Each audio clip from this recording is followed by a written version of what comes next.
Hi, my name is Eric Tapper. I am the Senior Director of Business Development here at GlobalComix, and feel very grateful for Arnie to invite me to come be a giant head on your screen for today, and maybe a small screen for those of you that might be watching this later. Basically, GlobalComix at its core is a digital comics publishing platform. But there's a lot more under the hood, and what I can do is take you through basically a deck. I'll share my screen that shows you kind of all of the business offerings, takes you from end to end, give you a little bit of the history of the platform, where we are now, and then I can demo the platform and tell you a little bit about where we are going. Thumbs up, sounds good? Sounds great. Yes, sober. Hold on one sec, Chris is looking. It's a team, you don't need an account. Just click. Okay, so I'm gonna share my screen. Let's do this.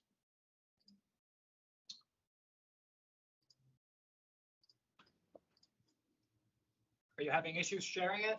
Oh, I don't think so. Can you see that all right? yeah. Yes. All right, great. So GlobalComix, you can kind of think of this as your comics business in a box. We are at our core digital comics platform. We are at our core subscription-based platform, but as you'll see, there's actually a lot going on under the hood here, and it's really designed to be almost an open platform, open source kind of mentality about what you want to do, how you want to plug your existing business in. So the core mission for GlobalComix is threefold. We're looking to definitely open up access to all comics. We want to make it as easy as possible for everybody to read wherever they are. That includes both, in terms of device, but also in terms of country. Publishing on GlobalComix is international. You can geo-license and do everything that you need to do from an international licensing perspective right on the platform. Reaching fans globally on their terms is something that we really believe in. We think that not just about device and technology, but also language and localization. We have it built right into our platform, the ability to manage multiple languages seamlessly. We currently have representation from over 50 countries of origin and growing all the time. And then finally, looking to actually grow the pie, so to speak, to make it so that we're not just taking another slice of a competitive market, but we're actually going to help grow it by introducing, pieces that have maybe not been in place before.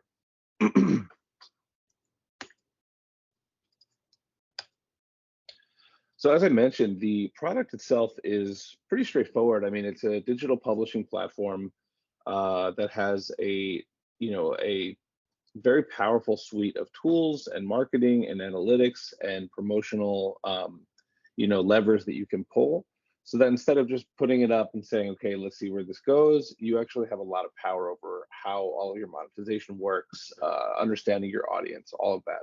And we'll see a little bit more in depth what that looks like in just a few slides. And then finally, community engagement features. We think that the network effect is one of the things that digital actually does really well. Nothing is going to ever feel quite like a book for people who really want a book, but the ability to reach a lot of people and to do it quickly and to get that community going is something that is a huge benefit of using digital publishing. So just to share with you some really fast numbers, hold on. I just used the browser. Chris is trying to join. One sec, sorry. We can edit this out later. I just used the browser, just use that link, just click use. Okay. GlobalComix at a glance. So the platform itself has grown pretty substantially over the past 2.5, coming upon 3 years that we've been going heads down on it. We have over 18,000 published books from nearly 200 publishers. We have over 1,500 individual creators. In 2021, we had 800,000 unique visitors, and now rolling on a 12-month basis, we've crossed 1 million. And then we have some basic best practices and things that we've learned, and we're going to be sharing out more and more of this over time. We have a big educational component of our site too, but it takes about 10 pages on average to get readers hooked into a story. And we noticed that having a free preview, if you have a longer series, if you're able to offer more, is having that free preview is something that's critical to having people actually become paying subscribers. So that's something that we can, look at, and it's not everybody's going to be the same system, the same way, the same model, but these are just some kind of averages in the middle of what we've noticed works.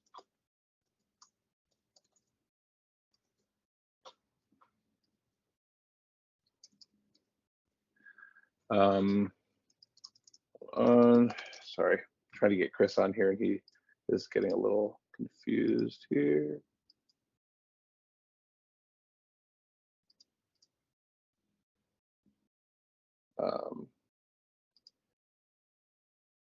I'm sorry, just a quick pause here. Arnie, Chris is having trouble getting into the Microsoft team. Right. Just see if I can change Can that. you? Yeah, is the link that you gave me, is that something that anybody can join, or is that something Yeah. that only one person can join? It should be anybody.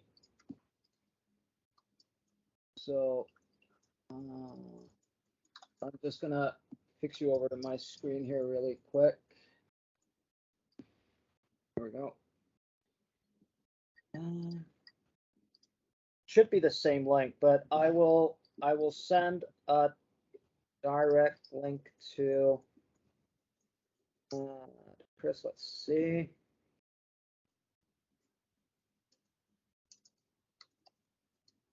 It was just C. Carter, right? Mm-hmm.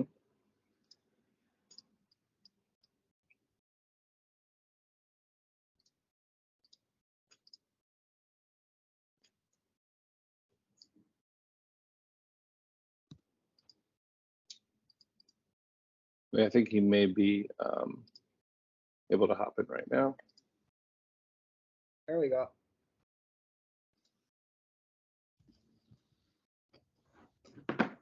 Yeah, it's here now. There we go. Hey, Chris. Hello. Everybody, this is Chris Carter. He is the founder and CEO of GlobalComix. Hello. Hey. So, Chris, I was just giving kind of the basic run through of the deck. Do you want to, we can keep going and then we can do a more formal introduction. Do you want to do introductions now and then we can hop back You in? keep going. I'll just jump in and like add color and context as it makes sense as you go through the deck. You got this, bud.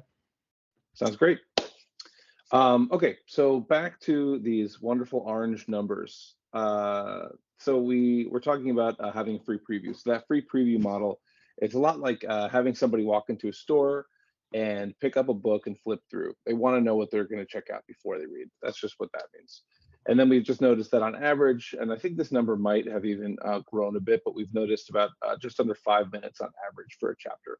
Little pieces of data that help you understand how your audience may actually be reading through. How long is the chapter? Oh, that's a great question. In this case, we're referring on average to around a 28-page single issue. Okay, thanks. Great clarification. So the actual process for setting everything up and getting everything published, you can go from having no account to having a fully published live comic in just a few minutes. It's designed to be as simple as possible so that you don't have to worry about all of this, this intermediate steps of trying to get everything working. You pretty much create and customize your brand profile, which is very similar to setting up something like a Twitter, where you have a profile page, you have some external links, a banner image. You drag a PDF or PNGs or a zip file into the upload screen, and then it basically takes everything, it auto formats it for you, and within, depending on the strength of your internet connection, will be ready to publish in just a few minutes. And then either you publish instantly by clicking the publish button and leaving the timestamps as is, or you can always schedule for a later date. So the actual going from profile to publish process should really only take a couple of minutes per comic. The big question in the room, of course, always is how do you actually make money using something like GlobalComix? And at our core, our offering is a subscription-based model where people pay currently $7.99 US to have access to everything behind a paywall, to have access to read everything that is a paid page. That subscription is then divided up among the owners of the books that they read. So for example, if they read 50 paid pages of one publisher and 50 paid pages of another creator, that is actually going to be split among the creator and the publisher. And then we take a split, we do a revenue share with you from there. And I'll show you what percentages all look like after that. So that's the first piece, and you get to control your paywall. You can change that at any time. You have the ability to really test and see what's what. We have an early access and donations model as well.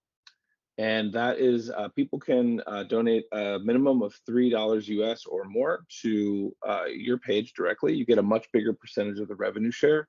And then you can actually engage with them and give them access, early access to content that you have not yet released to the public. So it does mirror something if you're familiar with Patreon.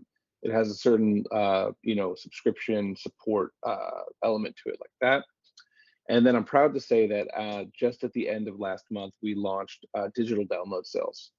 We know that there are the people who want to come on the platform who just want to be able to have access to everything.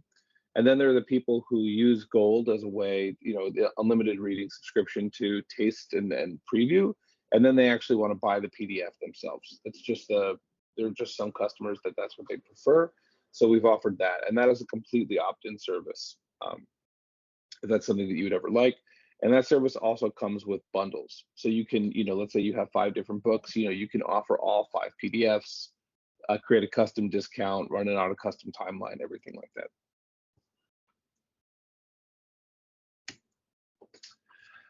The revenue share. So you have anywhere from 65 to 70% of the subscription or the PDF sale. Obviously, for the PDF sales, you're controlling the price, and you are the only person that we're splitting that with. So therefore, you would get you get a significantly higher margin on something like that. And then for early access, we have 92 to 95%. So you're getting for donations the absolute lion's share, and that's going directly to you. For international payouts, we just use PayPal, which is relatively industry standard. For any of our US and Canada people, we do allow Stripe and ACH as well.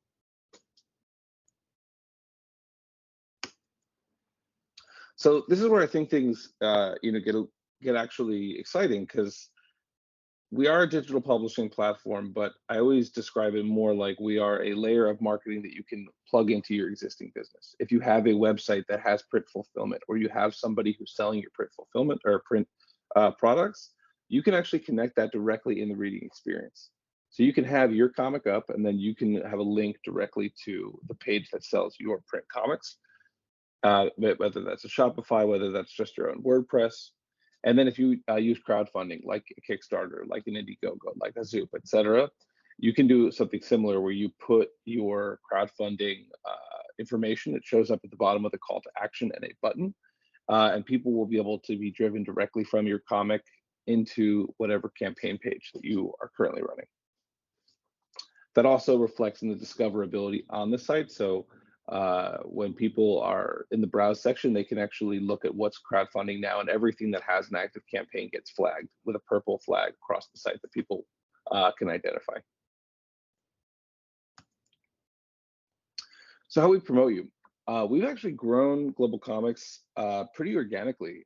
We spent a ton of time just learning about digital communities, how people think through and interact with, with sharing, with comics, with different kinds of stories. And we've just been sending out tons of posts and emails and social links and everything like that. In 2021, with pretty much close to $0, marketing budget, these are the numbers that panned out. And what that's created is, sort of a stronger word of mouth component that we've seen across Twitter, across Discord, across Reddit, across all of the social networks. That has been sort of the a big lift for us in terms of making sure that the stories are getting out.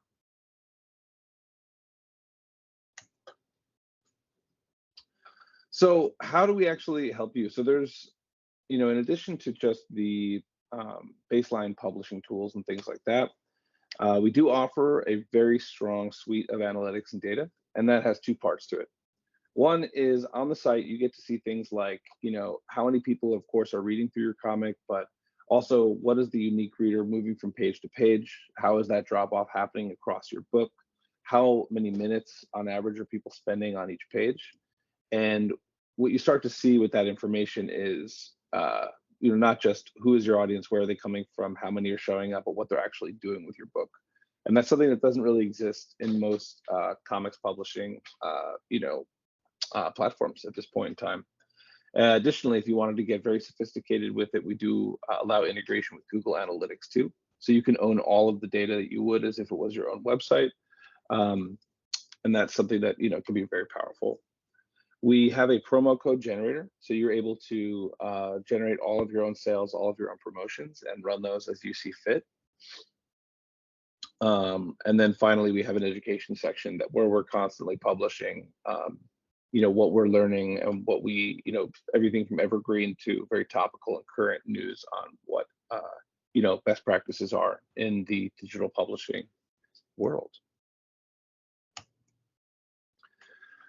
So in terms of the data that we do share, of course, we have our per book readership analytics. So we actually show you how people are coming through, what they're doing on the pages. We get to show you how links and certain promotions are actually generating revenue and what the percentage of those things are. Conversion funnels, how people are moving through the notifications and the emails that they're getting and then actually coming in to read your books. So you can understand how your performance, in that way or how everything is performing in that way. We have something called channel acquisition performance. So if you start to put in tagging information in your links, you can start to measure, okay, I shared a link out on Reddit, I shared a link out on Twitter, I shared an email newsletter, there's a link in my bio, and you can actually see how many people are coming through, what kind of readership that's generating on what books and things like that. You're going to get a weekly digest email as well that's going to show you, your top 3 locations, where people are coming from, what devices they're reading on. On average, you're going to find, at least we have found that across our platform, a vast majority of people use their phones. But we do have, kind of in second place is desktop reading, and the third is tablet, just as a piece of information. And then one of the things in the promo codes that's really cool, you can actually require people who use the promo codes to redeem with their email as basically a trade. So you can use this as an email, a newsletter generating list as well. I'm not going to go through all of this because this is a lot of circles, but basically, I'm sure we'll be able to share this after the presentation. This is just kind of showing us how we measure up against who we see as our main competitors. And we think that looking through this lens, we are that's a pretty compelling picture. And that's basically the quick version of, the overview of the platform without actually hopping in. I'm going to take a moment to pause here and see if you had any questions. Yes, please. Yes. Can you hear me? Yes. Can you hear me? Okay, cool. Localization, you mentioned for other countries as well. Translations, how is that going to work? Yeah, Chris, do you want to hop in? Sure. I mean, what exactly are you asking? There's 3 different things you could be meaning when you say that, right? Like, how do you translate comics? How does the platform UI get translated, and how do you publish many languages? So, like, which of these? The middle one. Do you offer a service with translation? So yes and no. We have a small pilot program where we do offer localization for certain publishers at this time. And we're able to spin up on demand localization for like 25 language pairings, right? Like, so language into English or English into language.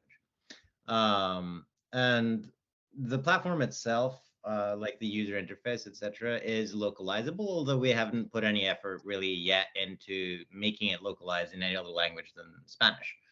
We could roll out with, if we got all of the localization text pretty easily.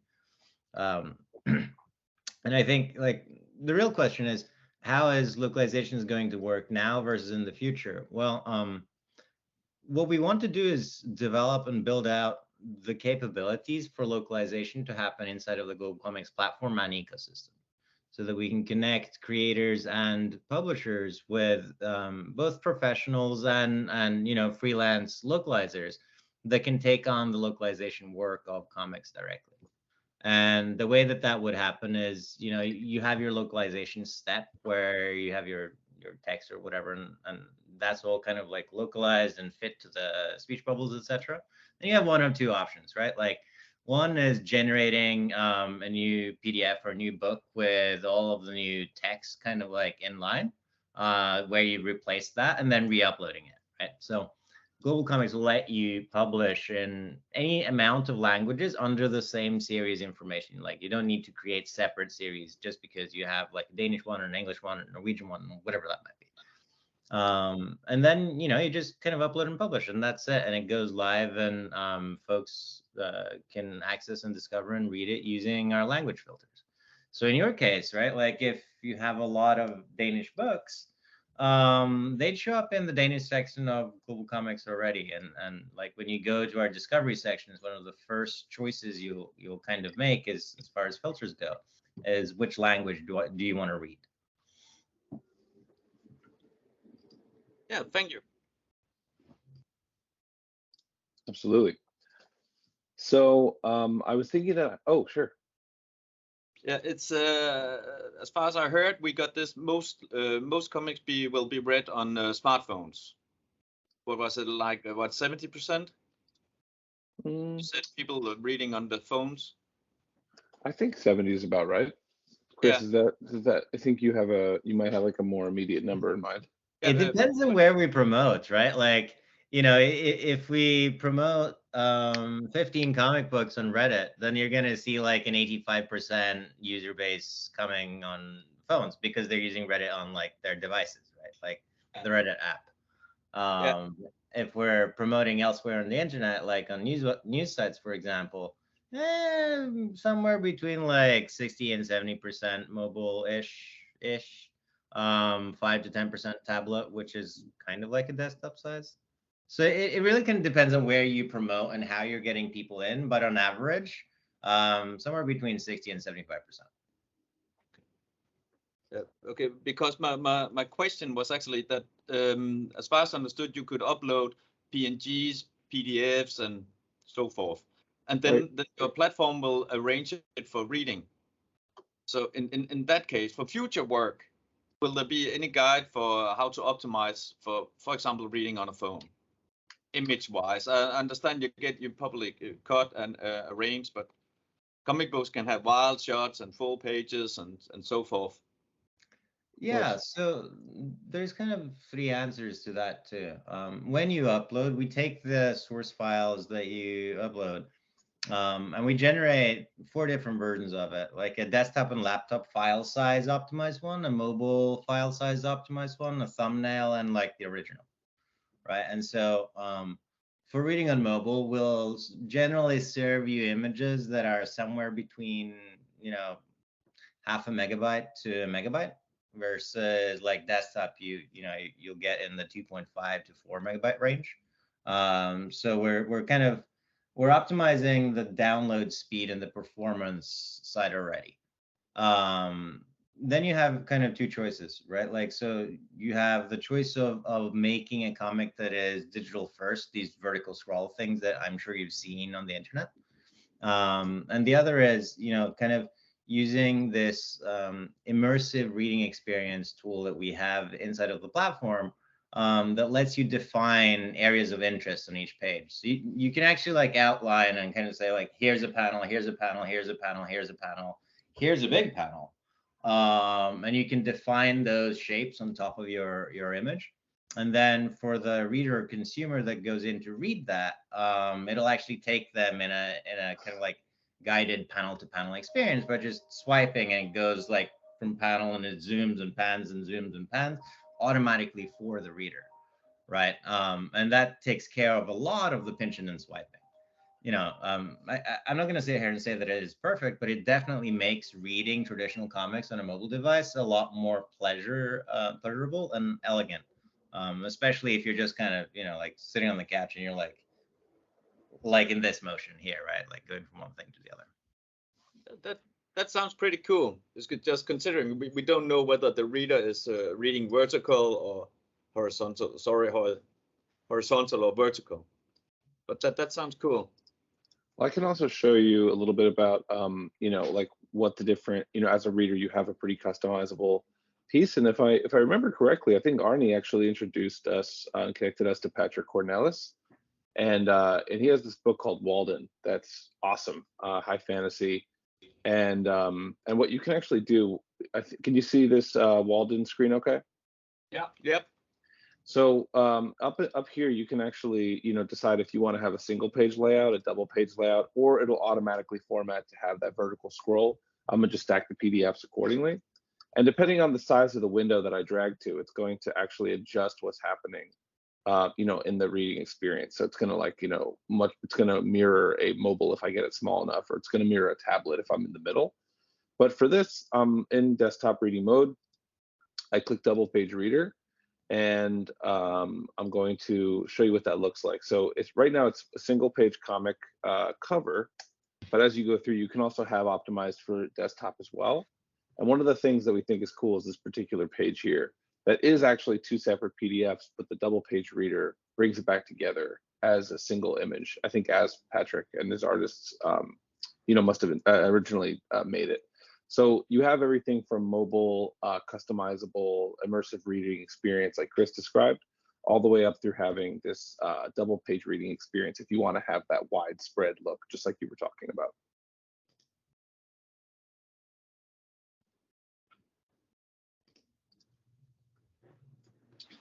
So yeah, I was thinking that I could just maybe quickly show you a couple features of the platform directly. And then we can kind of do that, Eric. Let me quickly give them a little demo of this immersive thing. Oh, Can sure. you all see my screen at this time? No. How do I? Video isn't working. There's a white share button at the top with a white box with an arrow, and then when you hit that, you can get the screen. There we go. Okay. Window. Yeah, and you can do window or tab instead of entire screen if you like. So it says Microsoft Windows is sharing a screen or a window. Can you see that now? We can. Yeah. So this is kind of like in the mobile, what do I call this? Simulator mode. But this is where you can kind of see that it's zooming you and taking you from panel to panel and focusing in on the text. And what's actually kind of really cool about this is that it'll let you kind of have irregular shapes. So when you have overflow and bleeds between panels, you get to actually kind of outline that and bring all of the really cool art for each panel into focus, even if it's overflowing into something else, while kind of maintaining this highlight on this is the thing that you really care about.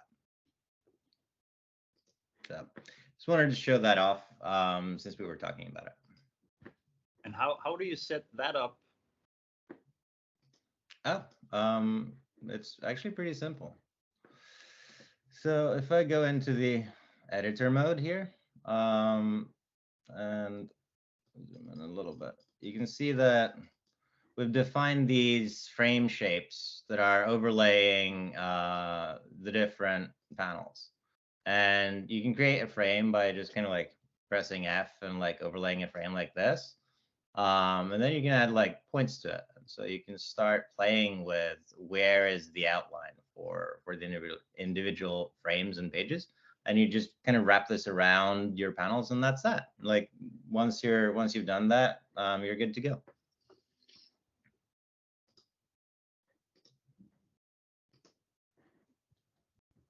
So I'm gonna stop sharing. Cool. That's amazing. Yeah, that's cool. Thank you.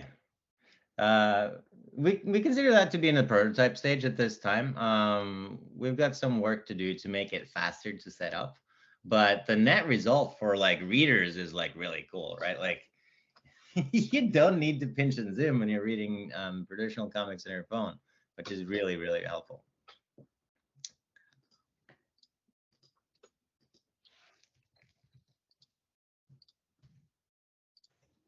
So now I'm going to show you just a quick overview of the platform from the reader side, and then what it looks like on the back end. And then we can move into just giving you some context for, kind of where we are and where we're going, and what we've kind of built this on from a philosophy perspective. So this is our homepage. We always have our carousel at the top that is manually curated. Readers are always going to see when they land here the ability to continue reading. As you may have remembered, we were just reading Walden, and that is now at the top of my continue reading list.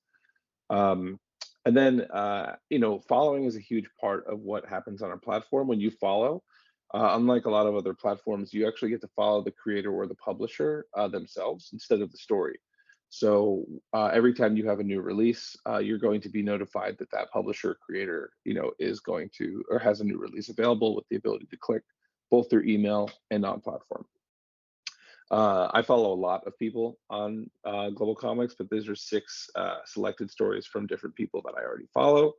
We do, of course, feature, all of our publishers and creators that have, greater than 6 over time. We'll put people on the front page.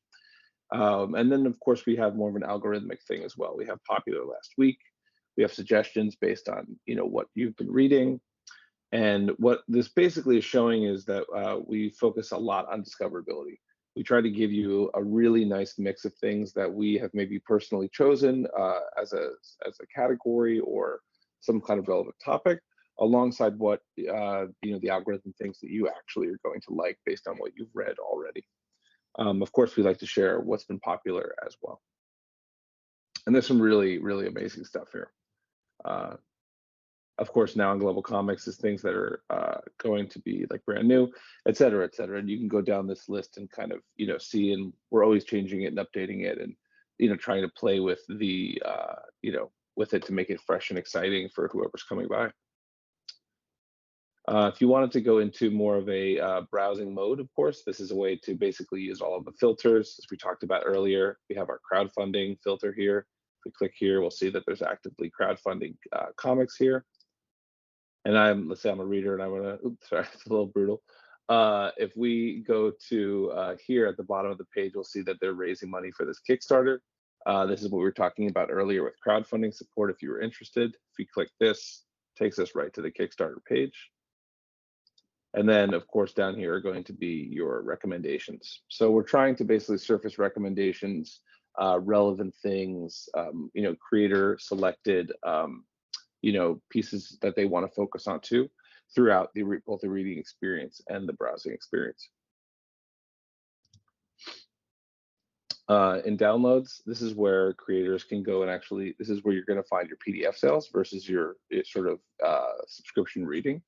And this is going to have a similar look to the browse, except this is where you can actually go and buy, comics directly. We have a lot of different ways, a lot of different themes and categories, times and era, art style, etc. And as creators and as publishers, we do recommend that when you set up your comic to publish, you select as much of the metadata as relevant as to you, or as is relevant to you, and that way you will be the most discoverable, across the platform, both in our recommendations, then also as people, browse through. That's the reading experience. I mean, one of the things that's really nice about, GC, while we will have an app forthcoming very, shortly, because it's browser based and will continue to be browser supported, sharing out links is really easy. You pretty much just share a link to whatever we recommend page 1 out, and people can click in and start reading seamlessly. And if you have free preview pages up, they get to jump into the reader immediately. without an account? Yeah, for free pages, you don't need an account. And that way we're giving it the lowest barrier to entry. So that way people can read it. And if they like it, they make an account, they subscribe. We want to make it as simple as possible. And there are also some creators and publishers who just want to have their stuff up for free and not monetize it in a paywalled setting. So being able to bring people on without them having to jump through hoops is something that we found is not just helpful for creators, but is something that readers enjoy, and makes it much easier to bring people back again and again and eventually convert them into paying customers. Yeah, it's you don't need an account to consume, but like download or pay for subscriptions or comment or react or like taking any actions other than reading the free or open comic requires an account. I think that's a pretty straightforward model. And like Eric said, the goal here is that you should be able to take any comic that is uploaded and published and put a link to page 1 and send it to your mom or your family or your friends or whatever, and they can start reading without needing an app download, without needing to jump through any hoops, and then that way making it easy to share comic stories with other people.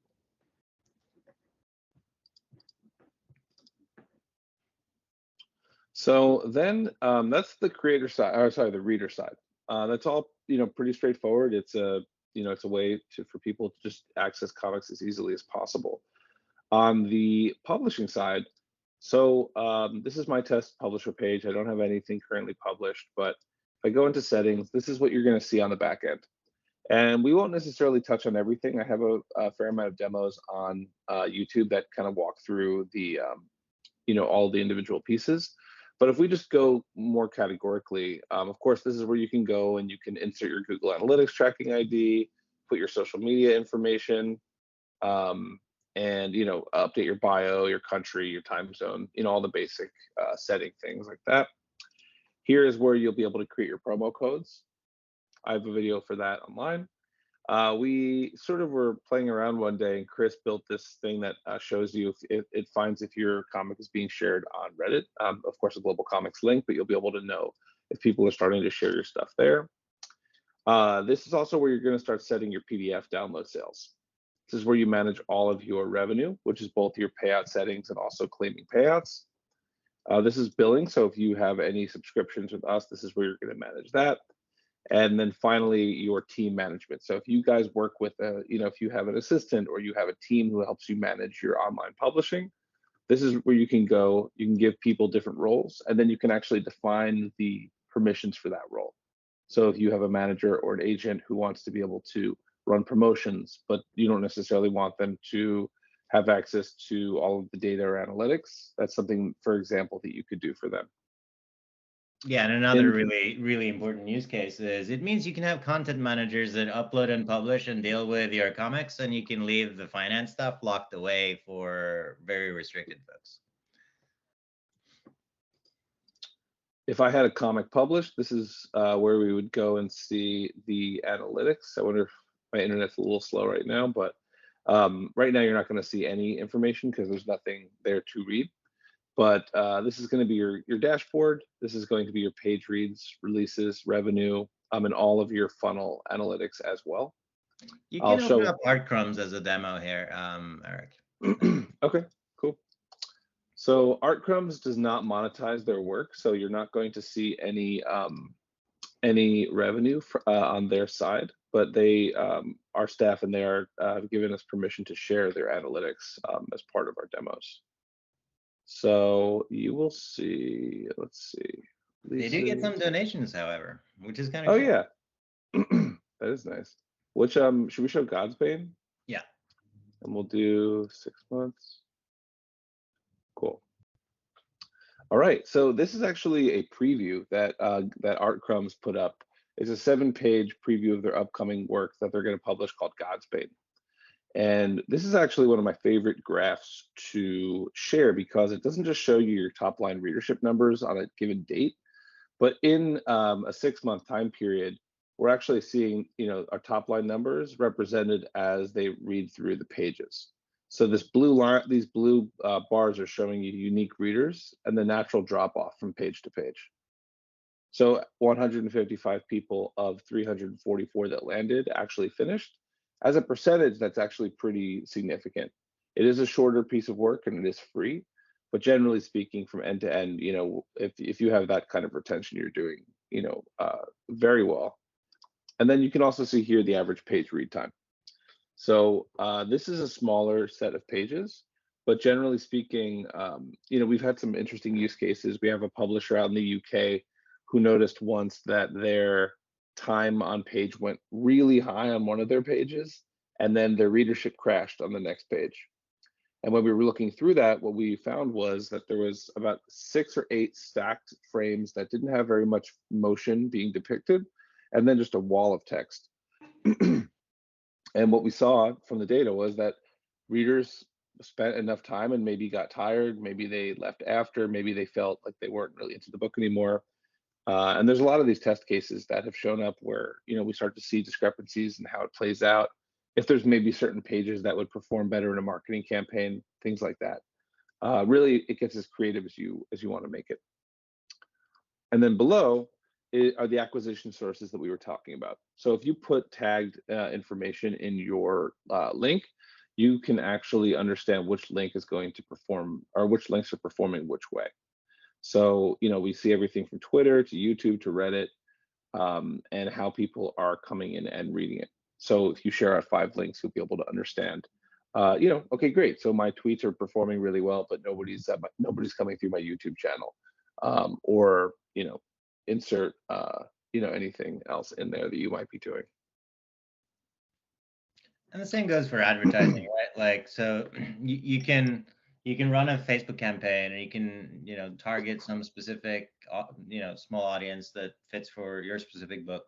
You can drive people in the reading experience and kind of get the breakdown of how they're consuming and what they're going through.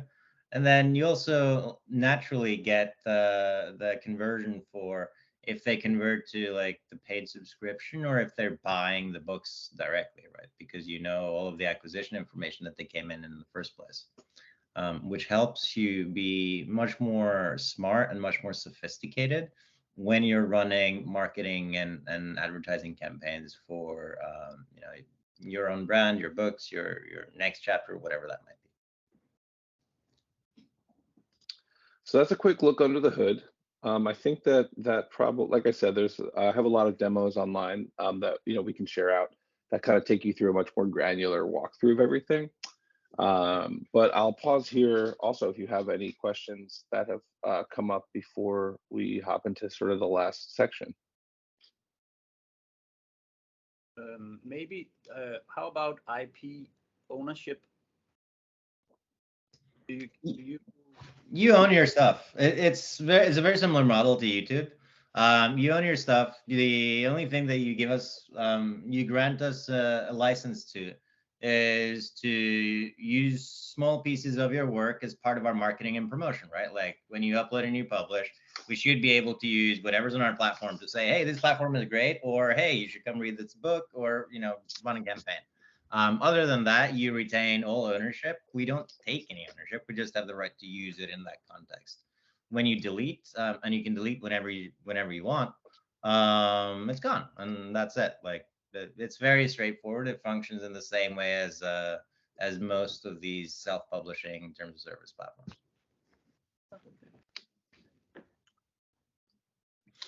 Great. Now, I think we kind of flipped it in some ways, but I think it would be kind of cool, Chris, if you could take us through kind of where the story of where GlobalComix came from. I think that'll put all of the sort of granular pieces of the platform in a bit of a more interesting context. Oh, yeah. So I presume this is being streamed to Denmark, which is cool because that's not too far from where I was born. Being born and raised Norwegian. Hello. I grew up with, a lot of comics that were Scandinavian. And like the 80s were a fun time when it comes to comics. There was all sorts of crazy stuff coming out in Scandinavia. Python or whatever was something that I don't even know if I should have encountered when I was a kid. But aside from that, I was reading Donald Duck weekly, right? Like, because Donald Duck comes out and Supermarket Magazine stand. And I was reading Asterix and Tintin and like all these French and Belgian comics. And at some point, I got introduced to Japanese comics, manga, and those weren't really ever available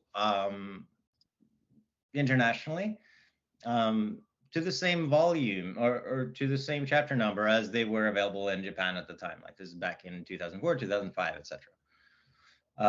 So way back when I was still a fledgling on the internet, early 20s kid, I started up and developed this translation community for Japanese comics.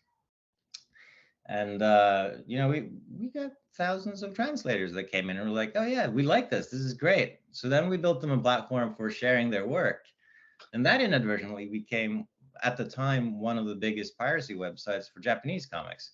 Not exactly what we had intended, but we learned a lot about the drivers and the motivational factors of, like, why do people pirate, where do they pirate, why do people localize, what's the workflow like, how can you work and with like crowdsourced content. Way back in 2008, before places like Fiverr and before places like Facebook and Twitter and social media had even become popular, right? And so kind of combining that with the fact that I've moved around and I've lived in 5 different countries. Like, I lived in Sweden, I lived in France, I lived in US, I've lived in Germany. And every time I moved, I lost access to the comics that I wanted to like read on a weekly basis, right? Like, I leave Norway, I go to France, I get, oh, here's a bunch of new cool comics, don't have access to the ones in Norway anymore. Leave France, how do I get my French comics and my Norwegian comics, right? So every time I moved to a new place, I was like, shit. And GlobalComix kind of came as the culmination of having built this community platform way back in 2008 and 2009, which was a little bit too early for the market in doing crowdsourcing stuff and in doing social media. With this experience that I've had as a person, just moving from country to country, and every time I do, not getting access to my favorite comics anymore. And so the name GlobalComix really kind of reflects that. Like, I was sitting at home one evening and I'm like, man, I just want a place where I can get all the world's comics and I don't need to worry about the fact that I moved from Norway to Germany or whatever it is. Like, I just want to be able to read my stuff. And so GlobalComix came around and here we are, right? So we're focusing on not just English, but any language and any comics by small creators, indie creators, publishers, bigger publishers, top 10 US publishers, etc. Right? Like, we have such a wide and varied spectrum. But I'd say like, we're just scratching the tip of the iceberg, and we want to get more from international creators, I'd say, and more from European creators, so that I can personally get my fix.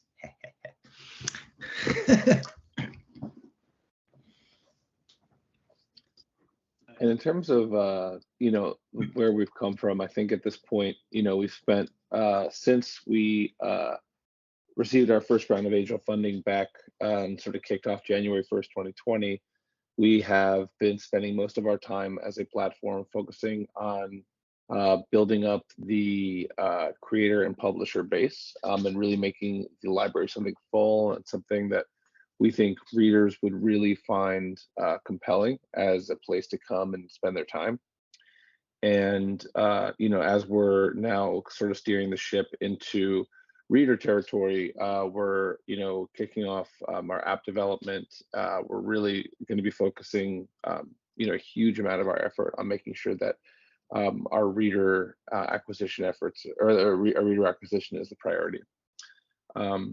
We have a lot of really exciting stuff coming down the pipe. We have an announcement likely in the next few weeks, that is going to create even more opportunity, we think, for people looking to reach their audiences, not just in digital, but comics in general. And Chris, is there anything that you would want to add in terms of where we are now, or where we're heading the next, let's say, couple months, and then in the longer term? Yeah, I mean,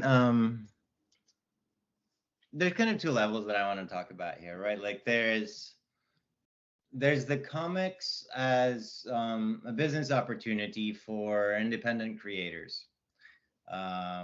And we're working heavily on some really cool stuff around the time of early October for New York Comic Con. Like, stay tuned for some announcement that's coming out. Where we're going to be doing some stuff that's going to drastically change the what should I say? Access to international comics publishing for smaller and indie creators and international creators in a pretty significant way.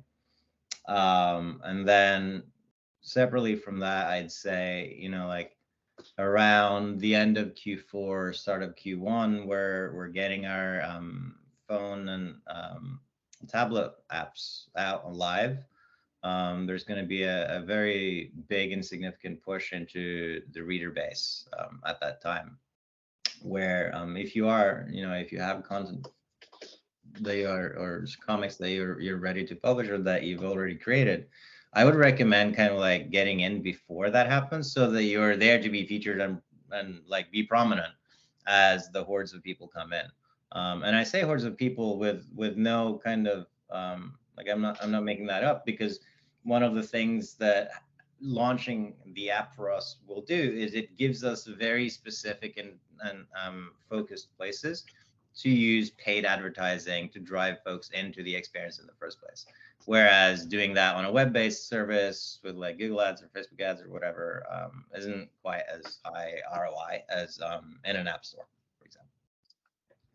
So we intend to roll both of these things out with huge bangs, and hopefully y'all will like what's coming. You're not going to say what it is right now, are you? Sorry, can you repeat that? You're not going to say what it is right now, are you? No. But it sounds exciting, that's for sure. There are people that would be very happy if I did, and then there are other people that we partnered with that will be very disappointed that I couldn't keep a secret for another 20 days. Yeah. I for one look forward to it. I was just uploading a book earlier today, actually, to the platform. Oh, cool. How was your experience? Easy. Yeah. What? That's good. I knew what I had to do in terms of like I uploaded Walden that you were showing earlier, and actually you reminded me that I need to go in and add the Kickstarter, because he's kickstarting book 5 now, the final Amazing. book. Oh, finally. I gotta say, I'm such a big fan of that particular book in that series. It's always my go-to whenever I go to demonstrate the 2-page spread magic stitching technology. The first book of Walden, pages I think 4 and 5, are my go-to. They are so good. Like this giant dragon spread, showing that off, like it always gets the best reactions. Yeah, it's true. That's why I show it all conventions on my tablet. Oh, really? Yeah, I've been doing a lot of sort of inadvertent promotion for Walden. Okay, well then I know I'm being kept busy. But yeah, he's launching the Kickstarter tomorrow. Excellent. Let me know. Ping me if you have any questions about how to set it up. Of course. Thank you. Yeah, and actually let us know when the Kickstarter is live. I definitely personally will help spread the word. It's one of my favorite comics. So. Oh, thank you. That's very kind of you. Of course.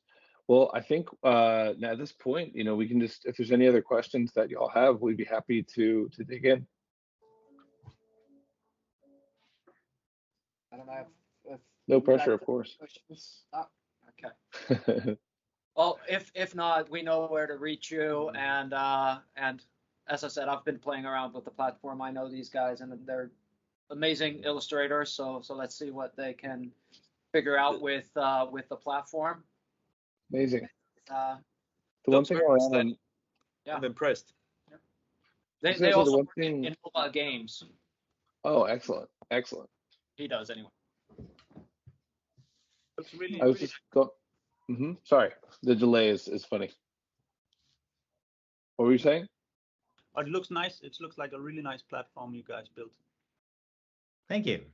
I really like the thing where you can help the reader reading the page, which is always the thing, when is the page turn and so forth. I even feel it's like an enhancement you have done, or where you can, highlighting which area to read first and zoom in on it. I really like that. Thank you. Yeah, actually, as a reader, in that overlay, right? Like you saw that it was faded of the other panels. The reader can choose how deep the fading they want it to be, right? Like they could actually make it, okay, they only see that and it's like blacked out or whatever, and you can kind of decide what is the opacity. So you as a reader then, to your point, like we did that so that they would have a concept of which page am I on and where on the page am I. Like I think that's an important aspect of reading comics when it's laid out intentionally so with pages. That's really clever. I do not have any more questions at this point. Otherwise, I have to read. But I think we The just only have a thing- secret that I have to share one with you. The one thing I would add is, in addition to our socials just being GlobalComix, if you have anything that you're sharing, that's on the site and you tag us, we'll always make sure to reshare that. And also we have a Discord that has hundreds, maybe like 500-600 people at this point, mostly creators, that are all just talking, sharing art, talking about promotions, just talking about life, things like that. So if you wanted to hop in and also, have a community to have a touch point with and also share some of your work in, that's something that we can also send to Arnie to, send as an invite to y'all to both you sitting here and if anybody watching this as well. Sweet. Yeah, thank you. Thanks. Cool. Well, I don't know if I'm gonna jump into screen here. I'm here. Thank you so much for joining us. That was very kind of you, and for taking the time to talk about the platform. As I mentioned just a few minutes ago, I've used the platform. I'm very happy with it. I'm maybe too busy to use it as much as I should. But yeah, I really enjoy the platform, and I think it's a good opportunity for creators to try something different in a very, very competitive market. Cool. Yeah, thank you. For this goes for anyone and everyone, whether it's y'all or it's your friends or whatever. I'm very active on Twitter, so if you have questions or you just want to have a conversation or whatever, feel free to hit me up. Like I'm very personable. I'll respond as soon as I can in most cases. So Cool. Nice. Thank All you. right. cool. All right, y'all. All right. Thanks, you. everyone. Thanks for coming in, guys. It's been a real pleasure. Eric, it was good seeing you again. Chris, it You was too. nice meeting you for the first time virtually. And yeah, I hope you'll see some more Danish creators coming in on GlobalComix in the not too distant future. We would love that. Likewise. I love me that Scandinavian humor, yo. All right. Thank you so much for coming. Have a great day. Take care. Bye now. Okay, bye. Hello, this is Dave McKee, and you are watching Art Bubble TV.